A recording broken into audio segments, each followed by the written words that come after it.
China പല മേഖലയിലും മുന്നിട്ട് നിൽക്കുന്നത് നമ്മൾ കണ്ടിട്ടുണ്ടെങ്കിലും AI-യുടെ കാര്യത്തിൽ മുന്നിട്ട് നിൽക്കുമോ എന്നുള്ളതൊരു സംശയമായിരുന്നു. കാരണം അമേരിക്കൻ കമ്പനീസാണ് അതിൻ്റെ കാര്യത്തിൽ മുന്നിട്ട് നിൽക്കുന്നത്.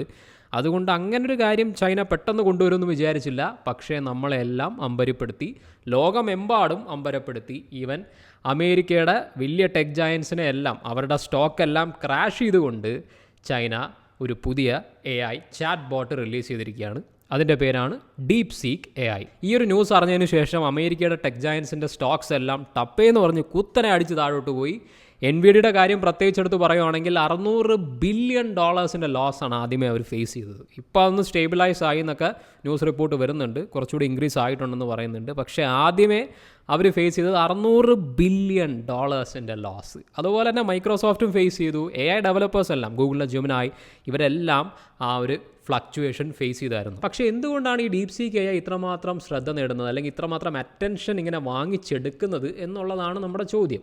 ശരിയാണ്, ചൈന ഡെവലപ്പ് ചെയ്തതാണ്. പക്ഷേ US-ലെ ആപ്പ് സ്റ്റോറിലെ ഏറ്റവും ടോപ്പ് മോസ്റ്റ് റേറ്റഡ് ആപ്ലിക്കേഷൻ ആവുക ഒരു ചൈനീസ് ആപ്ലിക്കേഷൻ എന്ന് പറയുന്നത് അത് ചൈന ഡെവലപ്പ് ചെയ്തുകൊണ്ട് മാത്രമല്ലല്ലോ. അതിന് വേറെ പല കാരണങ്ങളും ഉണ്ട്. ആ കാരണങ്ങൾ നമുക്ക് ഓരോന്നായിട്ട് നോക്കാം. ഇതിന് ആദ്യത്തെ കാരണം വരുന്നത് ഒന്ന് ഓപ്പൺ സോഴ്സുമാണ്, മറ്റേത് ഓപ്പൺ സോഴ്സ് അല്ല എന്നുള്ളതാണ്. അതായത് ഓപ്പൺ AI എന്ന് പറയുന്ന ChatGPTയുടെ പ്ലാറ്റ്ഫോം ആക്ച്വലി ഓപ്പൺ സോഴ്സ് അല്ല, എന്നാൽ DeepSeek AI actually open source ആണ്. അതുകൊണ്ട് ഡെവലപ്പേഴ്സിന് ആക്ച്വലി അത് വളരെ അഡ്വാൻറ്റേജസ് ആണ്. ഓപ്പൺ സോഴ്സ് ആകുമ്പോഴത്തേക്കും അവർക്ക് മോഡിഫൈ ചെയ്യാനും അത് എങ്ങനെ വേണമെങ്കിലും ഇംപ്ലിമെൻറ്റ് ചെയ്യാം എന്നുള്ളൊരു കാര്യമുണ്ട്. അവർക്ക് തന്നെ ആ ഒരു AI വേണമെങ്കിൽ റൺ ചെയ്യാം, വേറൊരു ആളുടെ സഹായമില്ലാതെ, അല്ലെങ്കിൽ വേറൊരു വെബ്സൈറ്റ് സെർവേഴ്സിൻ്റെയും ഒന്നും സഹായമില്ലാതെ അവർക്ക് തന്നെ അവരുടെ കയ്യിൽ ആ സിസ്റ്റം റിക്വയർമെൻറ്റ്സ് ഉണ്ടെങ്കിൽ റൺ ചെയ്യാവുന്നതേ ഉള്ളൂ.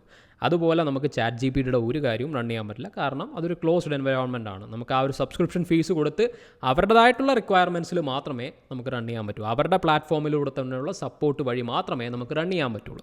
എന്നാൽ ഇവിടെയാണെങ്കിൽ നമുക്ക് സബ്സ്ക്രിപ്ഷൻ ഫീസ് കൊടുത്ത് അവരുടെ സപ്പോർട്ടിലൂടെ റൺ ചെയ്യാനുള്ള ഓപ്ഷൻ ആണെങ്കിലും ഉണ്ട്. അതാണെങ്കിൽ ആക്ച്വലി ആ പ്രൈസിങ് വെച്ച് നോക്കുമ്പോൾ വളരെ കുറവുമാണ്.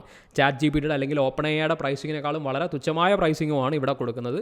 അതുപോലെ തന്നെ നമുക്ക് തന്നെ റൺ ചെയ്യാനുള്ള ഓപ്ഷൻ ആണെങ്കിലും ഓപ്പൺ സോഴ്സ് ആയതുകൊണ്ട് താനും നമ്മുടെ കയ്യിൽ ആ സിസ്റ്റം റിക്വയർമെൻറ്റ്സ് അതുപോലെ മീറ്റ് ചെയ്യുന്നതുണ്ടെങ്കിൽ. പക്ഷേ ഒരു എൻഡ് യൂസറിനെ സംബന്ധിച്ച് എന്താണ് ഇത്രയും വലിയ ഇമ്പാക്റ്റ് ഇത് ഉണ്ടാക്കാൻ കാരണം എന്ന് ചോദിച്ചാൽ വേറൊന്നുമല്ല, ഇത് അൺലിമിറ്റഡ്ലി ഫ്രീ ആയിട്ട് നമുക്ക് ആക്സസ് ചെയ്യാം, എത്ര വേണമെങ്കിലും ആക്സസ് ചെയ്യാം. ChatGPT പോലെ റെസ്ട്രിക്ഷൻസ് ഒന്നുമില്ല, അല്ലെങ്കിൽ ആദ്യത്തെ കുറച്ച് ട്രയൽസ് മാത്രം നമുക്ക് ഏറ്റവും ബെസ്റ്റ് മോഡൽ, അത് കഴിഞ്ഞ് പിന്നെ താഴോട്ടുള്ള ഇൻഫീരിയർ മോഡൽസ്, അങ്ങനത്തെ പരിപാടിയൊന്നുമില്ല. നിങ്ങൾക്ക് എത്ര ക്വയറീസ് വേണമെങ്കിലും, നിങ്ങളുടെ എത്ര ക്വസ്റ്റ്യൻസ് വേണമെങ്കിലും ഏറ്റവും ബെസ്റ്റ് മോഡലിലൂടെ തന്നെ അൺലിമിറ്റഡ് ആയിട്ട് നിങ്ങൾക്ക് ഉപയോഗിക്കാൻ പറ്റും. പിന്നെ ലോജിക്കൽ റീസണിങ്ങിൻ്റെ കാര്യം പറയുമ്പോഴത്തേക്കും DeepSeek AI much more better ആണെന്ന് പറയുന്നുണ്ട്. ChatGPT 4.0-നേക്കാളും അല്ലെങ്കിൽ മറ്റ് AI മോഡൽസിനേക്കാളും ബെറ്റർ ആണ് DeepSeek AI എന്നുള്ളത്. എല്ലായിടത്തൊന്നും ബെറ്റർ ആയിട്ടില്ല. ഇപ്പം ബെഞ്ച് മാർക്കിംഗ് ടെസ്റ്റിൽ നോക്കുമ്പോഴത്തേക്കും എല്ലായിടത്തൊന്നും ലീഡ് ചെയ്യുന്നില്ല. പക്ഷേ ഓൾമോസ്റ്റ് റൈവൽസ് എന്ന് വേണമെങ്കിൽ നമുക്ക് പറയാൻ പറ്റും. അതിന് ഈക്വൽ ആയിട്ട് തന്നെ വരുന്നുണ്ട് ഈ ഒരു DeepSeek AI എന്ന് പറയുന്ന AI മോഡൽ. ഇത് ആക്ച്വലി എല്ലാ പ്ലാറ്റ്ഫോംസിലും അവൈലബിൾ ആണ് കേട്ടോ. അതായത് ആപ്പ് സ്റ്റോറിൽ അവൈലബിൾ ആണ്, പ്ലേ സ്റ്റോറിൽ അവൈലബിൾ ആണ്, വെബിലാണെങ്കിൽ നിങ്ങൾക്ക് പോയി ആക്സസ് ചെയ്യാൻ പറ്റും. പിന്നെ ലേഔട്ടൊക്കെ എനിക്ക് ഏകദേശം ChatGPT പോലെ തന്നെയാണ് തോന്നിയത്. വലിയ മാറ്റമൊന്നും തോന്നിയില്ല, ഭയങ്കര ഒരു വ്യത്യസ്തമായിട്ടൊന്നും എനിക്ക് തോന്നിയില്ല. എനിക്ക് തോന്നുന്നു ആ ഒരു ChatGPT ഉപയോഗിക്കുന്ന ആൾക്കാർക്ക് എളുപ്പത്തിൽ ട്രാൻസിഷൻ ചെയ്യാൻ വേണ്ടി ഡിസൈൻ ചെയ്ത പോലെ എനിക്ക് തോന്നുന്നു. കാരണം ഒരു മാറ്റവും ഏകദേശം അതേപോലെ തന്നെയാണ്. അങ്ങനെയാണ് എനിക്ക് ഫീൽ ആയത്. പിന്നെ ഇതിൻ്റെ ഒരു സ്പെഷ്യാലിറ്റി എന്ന് പറയുന്നത്, ഇതിൻ്റെ താഴെയായിട്ട് നമുക്ക് ആ മെസ്സേജ് DeepSeekൻ്റെ തൊട്ട് താഴെയായിട്ട് DeepThink R1 എന്ന് പറയുന്ന ഒരു ഓപ്ഷൻ ഉണ്ട്. ഇത് ആക്ച്വലി R1 മോഡലാണ്. ഈ R1 മോഡലാണ് ഈ ഒരു സെൻസേഷൻ ഉണ്ടാക്കിയത്. ഇതിന് മുന്നേ ഉള്ള DeepSeek ആക്ച്വലി അത്രമാത്രം ഒരു ശ്രദ്ധ വന്നിട്ടില്ല, നേടിയെടുത്തിട്ടില്ല. പക്ഷേ ഈ DeepThink R1 ആണ് ആക്ച്വലി ഇത്രമാത്രം ഒരു സെൻസേഷൻ, അല്ലെങ്കിൽ ഇത്രമാത്രം ഒരു ആൾക്കാരുടെ ഇടയിൽ ഒരു ശ്രദ്ധ നേടിയെടുത്തത്. ഇപ്പോൾ ഈ DeepThink R1 നമ്മൾ കൊടുക്കുകയാണെങ്കിൽ ആക്ച്വലി നമ്മളൊരു ക്വസ്റ്റ്യൻ ചോദിച്ചിട്ട് ഈ DeepThink R1 ക്ലിക്ക് ചെയ്തിട്ട് നേരെ ക്വയറി സെൻഡ് ചെയ്യുവാണെങ്കിൽ അപ്പോൾ ഉടനെ തന്നെ ഈ ഒരു AI മോഡൽ എന്താണ് അതിനെപ്പറ്റി മനസ്സിലാക്കിയെടുത്തത്, എങ്ങനെയാണ് അനലൈസ് ചെയ്യുന്നത് എന്നുള്ളത് നമുക്ക് ലൈവായിട്ട് റിയൽ ടൈമായിട്ട് കാണാൻ പറ്റും. അതാണ് ഇതിൻ്റെ ഏറ്റവും വലിയ വ്യത്യാസം. ആക്ച്വലി മറ്റൊരു AI ചാറ്റ് ബോട്ട്സിലൊന്നും ഇത് ഞാൻ ഇന്നേ വരെ കണ്ടിട്ടില്ല. പക്ഷേ ഇതിൽ ആക്ച്വലി ആ ഒരു വ്യത്യാസം വരുന്നുണ്ട്. നമുക്കറിയാൻ പറ്റും ഇതെങ്ങനെയാണ് ആ ഒരു ഇൻഫർമേഷൻ പ്രോസസ്സ് ചെയ്യുന്നത്, എങ്ങനെയാണ് മനസ്സിലാക്കിയെടുക്കുന്നത്.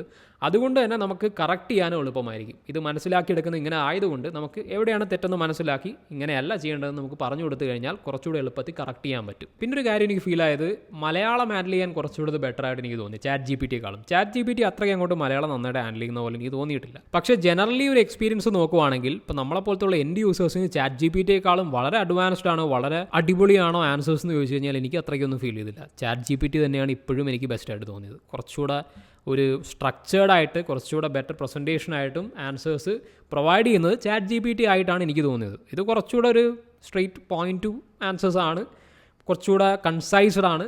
അങ്ങനെയൊക്കെ നമുക്ക് നോക്കാം. പക്ഷേ അല്ലാതെ നമുക്ക് ChatGPTയെ ഓവർവെൽം ചെയ്യുന്ന തരത്തിലുള്ള ആൻസേഴ്സൊക്കെ ഇത് പ്രൊവൈഡ് ചെയ്യുന്നുണ്ടോ എന്ന് ചോദിച്ചു കഴിഞ്ഞാൽ ഒരു സാധാരണ കാര്യങ്ങൾക്ക് വരുന്നില്ല. ഇപ്പം അല്ലാതെ ലോജിക്കൽ റീസണിങ്ങിലാണ് ഇത് മുന്നിട്ട് നിൽക്കുന്നത്. അപ്പം അത്തരം ഡിഫിക്കൽട്ട് ആയിട്ടുള്ള പ്രോബ്ലംസ് ഒക്കെ ഉണ്ടെങ്കിൽ അവിടെയായിരിക്കും ഇത് ഏറ്റവും കൂടുതൽ ഷൈൻ ചെയ്യുന്നത്, ഞാൻ നേരത്തെ പറഞ്ഞതുപോലെ. എന്തായാലും ഒരു കാര്യം അമേരിക്കയ്ക്ക് നല്ല ബോധ്യമായി, അമേരിക്ക മാത്രമല്ല AI ഡെവലപ്പ് ചെയ്യുന്നത്, ബാക്കിയുള്ള കൺട്രീസും ഡെവലപ്പ് ചെയ്യുന്നുണ്ട്.